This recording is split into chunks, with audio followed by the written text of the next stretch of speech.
The Gators play spoiler to Kentucky's Valentine's Day as the Wildcats take a 92-83 loss down in Gainesville. This is Caroline Makauskas, sports reporter for the Lexington Herald-Leader here in Lexington. After a game that had some pretty big SEC standing implications, the Wildcats entered this one on a 3-game win streak and an 8-3 record in conference play.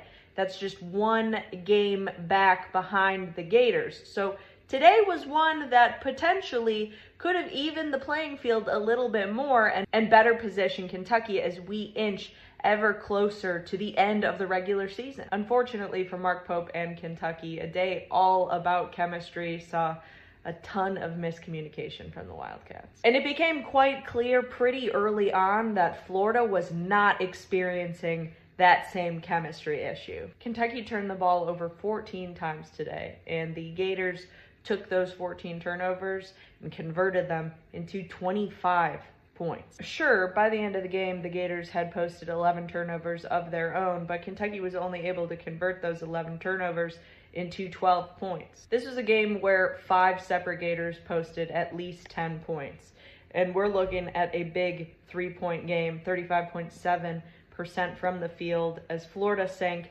10 of its 28 attempts from long range. Anybody plugged into men's college basketball will be able to tell you that Florida's rebounding is really impressive and part of what sets the Gators apart, not just from teams around the country in this year, but also in very successful teams in recent history. Kentucky's zone defense gave up a ton of opportunities, and its bench just wasn't able to fill the gap that was necessary to go toe-to-toe with Florida today. I mean, this is a game, a wire-to-wire win for the Gators. Kentucky looked a step behind and a little bit lost at several points throughout this one. Brandon Garrison fouled out today. There was one sequence where he committed 3 personal fouls in less than 15 seconds. Malachi Moreno finished the day with 4 fouls. He had 4 fouls early in the second half and managed to participate and make whatever impact he could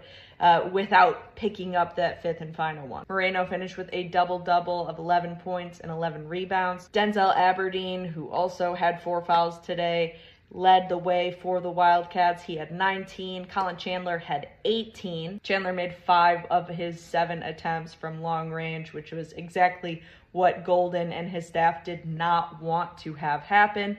But Colin Chandler is about as reliable as it gets long range, particularly near the end of a game. Otega Owe was also called for 4 fouls today. He also eclipsed 1,000 career points, and he did extend his double-figure scoring streak with 13 points. This is, of course, a streak that goes back all the way to the Wildcats' first-round NCAA tournament game last season. Now 17-8 on the year and 8-4 in league play. It's not going to get any easier for the Wildcats, who have quite a bit to figure out before postseason play begins. You can read all about today's wire-to-wire loss down in Gainesville and Kentucky men's basketball as a whole over at kentucky.com/sports and in the Lexington Herald-Leader. We'll catch you soon.